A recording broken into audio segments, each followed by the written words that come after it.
Hey guys, and welcome to the channel. Today I'm going to show you how I painted Helm Hammerhand from the War of the Rohirrim part of the Middle-earth strategy battle game by Games Workshop. This one was a lot of fun to paint, and I'm going to show you how I painted the standing version and the mounted version, as they are exactly the same, except for the horse, of course. So I hope this video is of any help to you guys, and if it is, please leave a comment below. I'd love to hear from you, and I will be responding to every one of them. If you have a request, please leave that as well, because that could be the next model I'm going to paint. So, without any further ado, let's get to painting.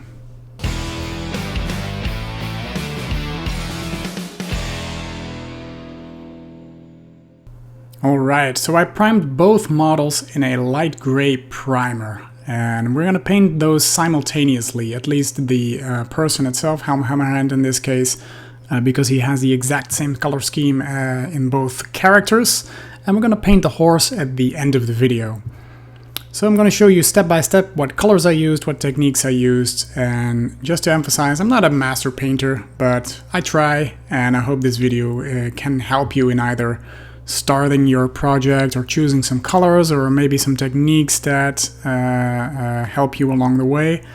And again, I'd love to hear from you, so please leave a comment below. So I also added some modeling sand to the base and primed that along with the character. So I'm going to start with Night Questor Flesh, which is a nice dark base color for the flesh tones. And there's a lot of different ways to work on a phase or work on skin tones, which makes it difficult to choose which one to apply to your current model. In this case, I chose to do Cadian Flesh Tone because it's a bit of a warmer tone, more towards a yellowy orange as a first highlight actually, and applied that all over the face. And remember, I'm painting the mounted version at the same time, so that way you have to mix your paint only one time to achieve this result on both models, which is very efficient.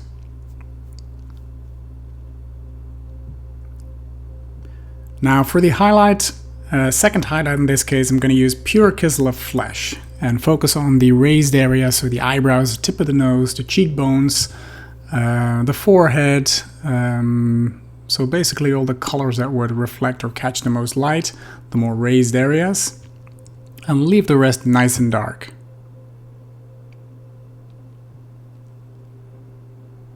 With some Abaddon Black, I'm painting in the entire eye, so creating a nice dark eye socket.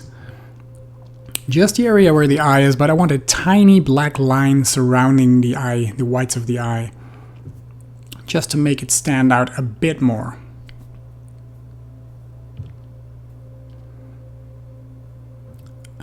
Then, with some Palette Witch Flesh, I'm painting in the tiny white pupil and trying to stay inside the previously painted black area. After which, I'm painting in a pupil with black, pure black. So eye whites and black within the black. Then some gray cere I used on the beard. Now I did prime the model in a gray cere, but I wanted to have a consistent overall the same color, so if you would have done some zenithal highlighting, for example, you have some difference in color.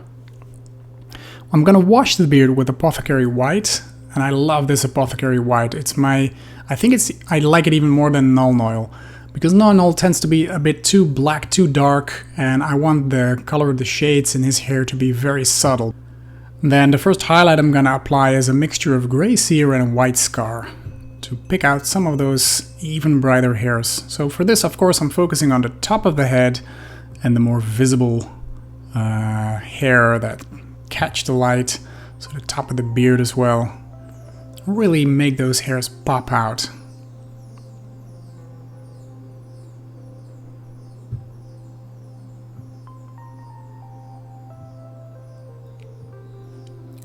And that's it for the beard.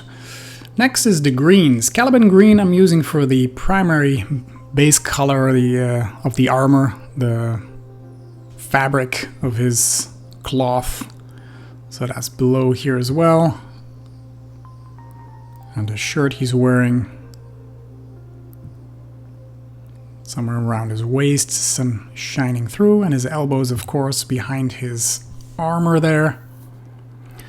Next color is Rhinox Hide, and with Rhinox Hide I'm painting in the chest armor, the base color of the chest armor. It's going to be a leathery look, and we're going to apply some different colors to it later on, but the base should be dark, and I'm always starting with the deepest color, so that way when you work yourself to the next colors, you're a bit more certain not to accidentally touch the previous colors in the middle, the lower parts. So I always work from inside out, basically. It's my method. I'm not saying it's perfect, but it works for me. Then a mixture of Corvus Black and Mechanicus Standard Grey I used to paint the padding, the protection thing around his legs here, and also the inside of the cloak. Now when you have assembled this model like I did, you quite quickly realize that I might have done it afterwards. It would have been easier, I think, when painting the insides of a cloak. It's very hard to reach, but anyway, I have to finish it now. I also painted the handle of the hammer with the same gray color. Next, a mixture of Abaddon Black and Dried Bark, and with this mix I'm painting the boots and also the belts. There is a belt around his waist.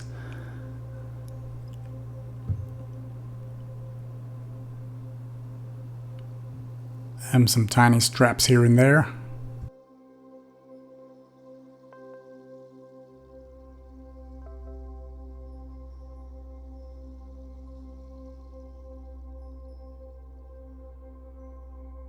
Then with pure Mechanicus Standard Grey I'm painting some highlights on the inside of the cloak, the hammer handle,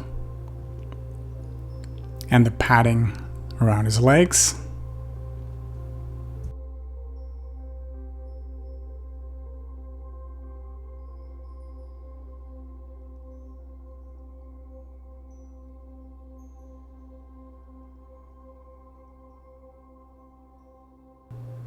And to take it a step further, I'm using Dawnstone to repeat the process. I'm trying to paint the outsides of the inner padding, if you know what I mean.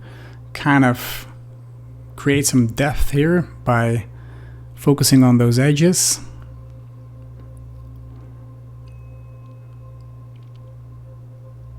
And apply some fine lining to the inside of the cloak of the most visible areas. Then I'm doing the same with Dried Bark on the brown parts. So create some edge highlights on the boots and this edge of the padding and the straps we painted before on the belts.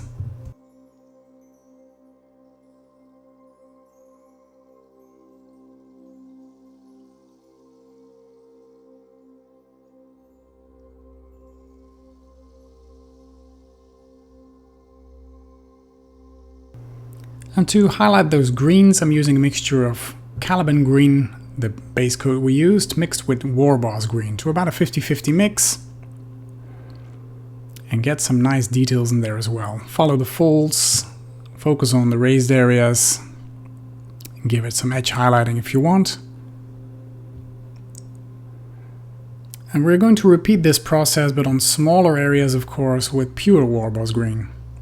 So that way you get a nice transition from dark to bright. Focus on the edges, the lower parts, and tiny details on the shirt he's wearing.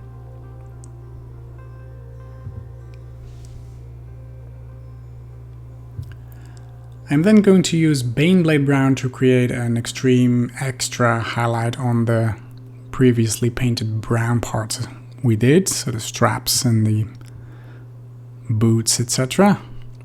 Just to add some tiny details. Next we're focusing on the chest armor again and the parts on his shoulder, and for that I'm using Doomble Brown to kind of create an extra color inside. I thinned it down quite a bit, so I'm kind of applying it as a wash, but make sure not to create any puddles in the corners, because you want the middle of each part to be the brightest. So that way you get an illusion of depth in your armor. So kind of push that paint around until it's in the place you want.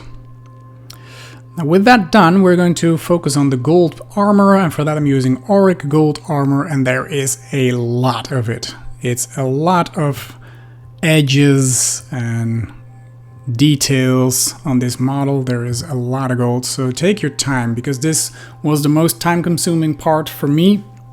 And in the end, you have something looking like this. Be very careful with the browns we painted on the inside, because if you touch it or you accidentally slip with your brush, then you have to do the inside again as well. So far, this is looking pretty good.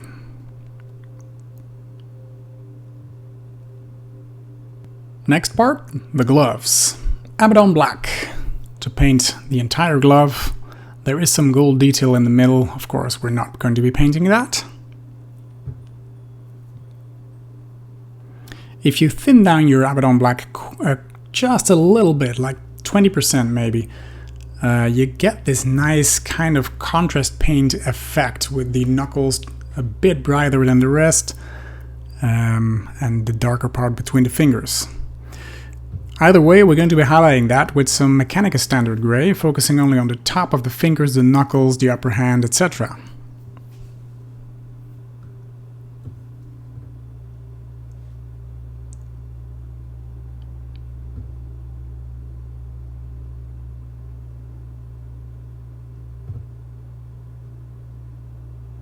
With that detail done, we're going to continue on the cloak, a very visible part of this model. Corn red mixed with some Abaddon black to create a nice dark start.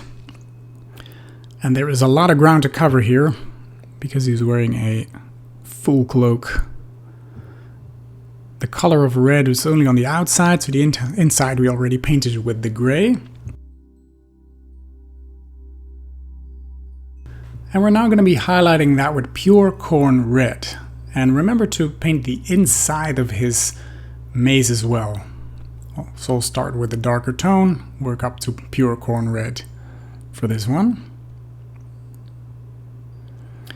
Now we're going to be adding some extra color, tuskcore fur, which is a nice color that really works with the previously used reds. And I'm focusing on all those tiny edges and details here, so create a nice gradient for the colors we used before, as you can see here on the shoulders, and take those edges, and remember to do the hammer as well.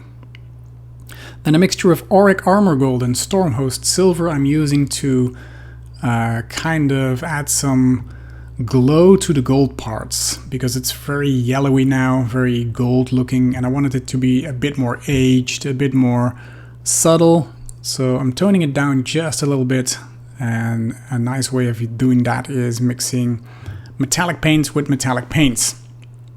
So you have the same effect, but you can create some extra brightness there. I'm using some lead belcher on the sides of the hammer, because they are metal looking. And also tiny beads on the handle, on his, below his hand and close to the head of the hammer.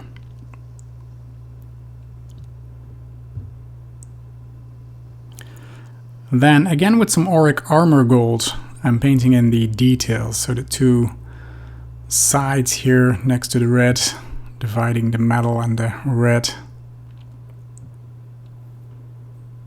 Again, this is quite hard to reach when you have assembled the model before painting it, because the backside is extremely difficult now.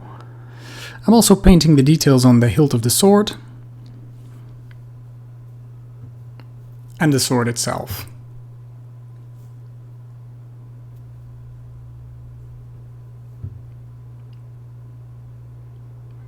I'm now washing the metal parts with Nuln Oil.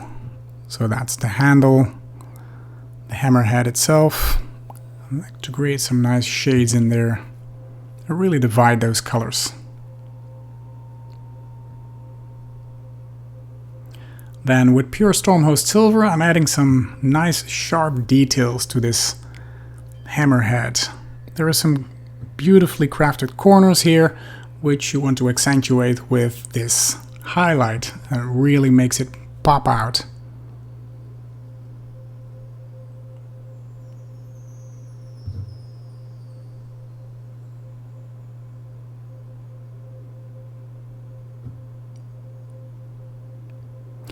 Then I'm using a mixture of dried bark and Abaddon black. We did that before, and for now I'm putting that on the hilt of the sword, the leathery part.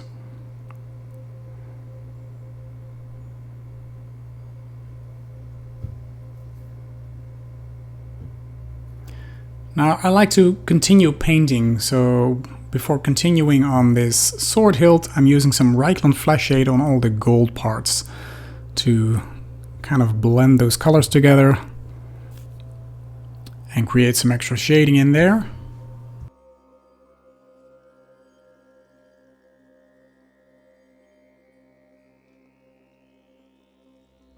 I decided to add a very subtle dried bark glow on the stripes, the grip of the hammer, so to say.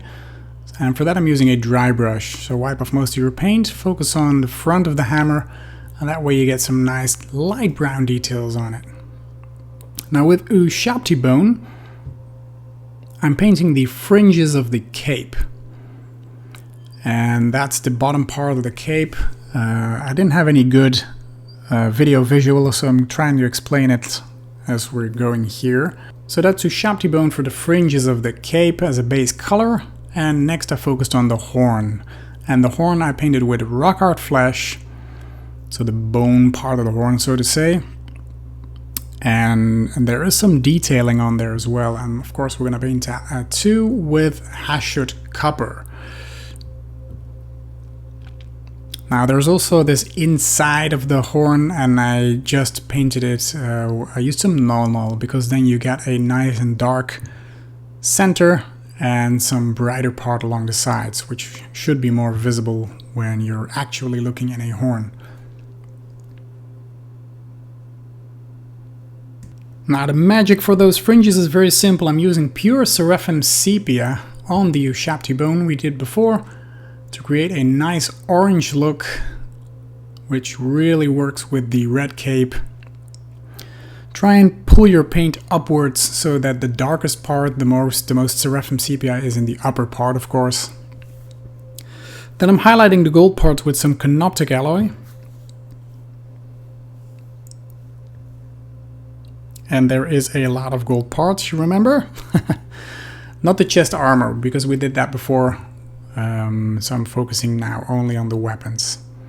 And now we're going to continue on the horse. As you can see here, I painted all the stuff we did before also on this model, except for the helmet, of course, because the standee version does not wear a helmet. So we're starting with that, using the same color we did on the armor, Auric Armor Gold, to make it work with the rest of the armor.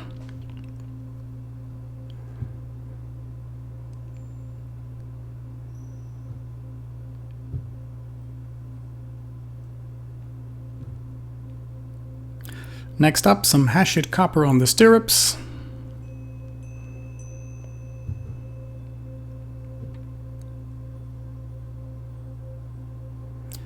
Next is dried bark on the saddle. And also the straps going under the horse's belly.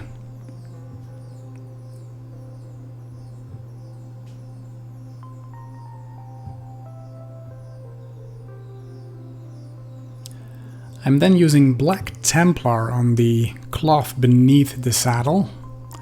I contrast paint because it kind of creates some shades, and there's some tiny detail in there as well. Some ornaments. Corvus Black I used on the hairs, the manes and the tail of the horse, as you can see here. And then Black Templar I used on the cloth below the horse. So the black square part, so to say. And the reason is that it creates some nice highlights instantly. I did corn red on the red armor or cloth or whatever it is surrounding the horse. And we're going to be highlighting that later on. Then some Auric Armor Gold on the gold parts, so the gold strips below the Black Templar we used before. So make sure to work your way all around it. And then we are continuing with the green band around his neck with Caliban green.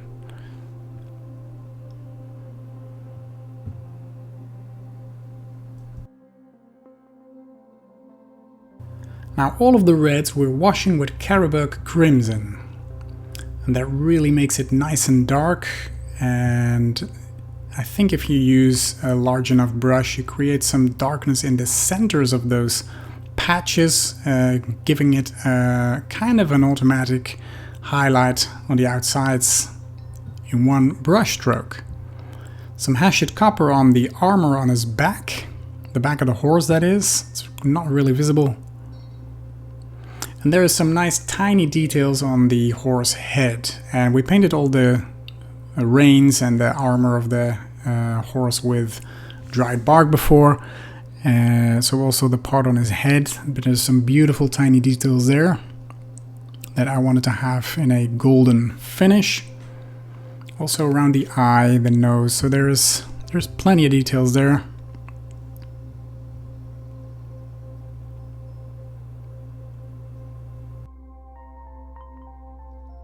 Now I painted the horse in a grey sear base coat, and I'm now using Apothecary White to kind of shade it. And as I said before, I love this Apothecary White even better than Null Null, because I think Null Null was way too strong for shading bright surfaces.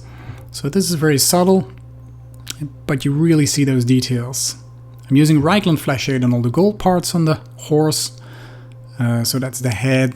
There's some part on his chest and the armor below here.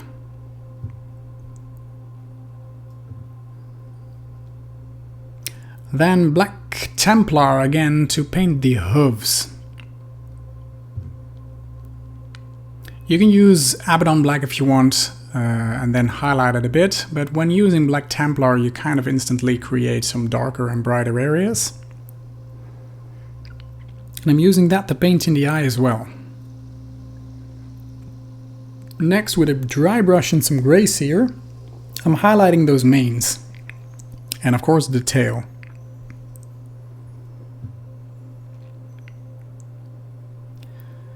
Take your time and wipe off most of that paint, because we are not trying to paint the manes, but we're going to dry brush, highlighting it very step by step. Now I'm repeating the process with White Scar. So I'm focusing on the entire horse now. So the knees, the most visible parts of the body of the horse. So really make those details stand out here. Now with Pure Gorthor Brown, I'm adding some extra highlight to the leather part of the head armor. Gorthor Brown is a nice highlight color to dried bark we used before. And you can also use it to add a highlight to all the reins, all the straps you can see. Next, we're washing the helmet with Reichland Flesh Shade, get some nice dark shades in there.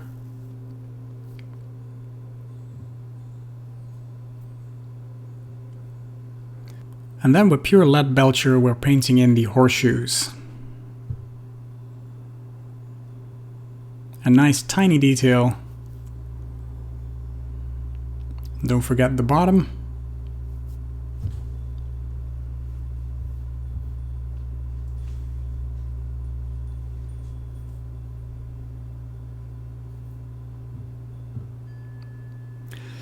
Next up, we're highlighting the greens as the final stages of our paint job. Caliban Green and Elysian to mix together. You get this nice first highlight color. And we're going to do an extreme highlight with Pure Elysian Green.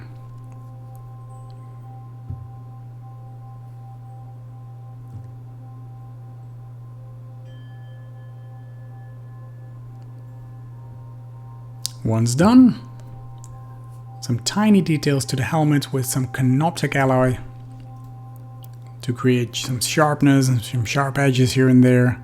And there are some tiny details on the front of the helmet. Make sure to pick that out. You can have a beautiful result of Helm Hammerhand.